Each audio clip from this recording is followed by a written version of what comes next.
తమ జోలికొస్తే బీఆర్ఎస్ అంతు చూస్తామంటూ హెచ్చరించారు మంత్రి కోమటిరెడ్డి.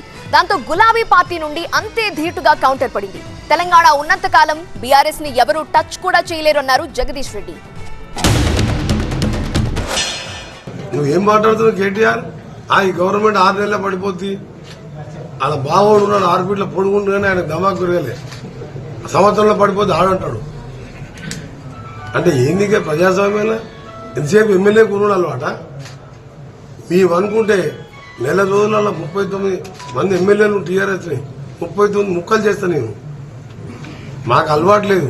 ఈ 64 మంది మంచి పనులు చేసి వచ్చే 5 ఏళ్ళ 100 మంది ఎమ్మెల్యేని గెలిపించుకుంటాం.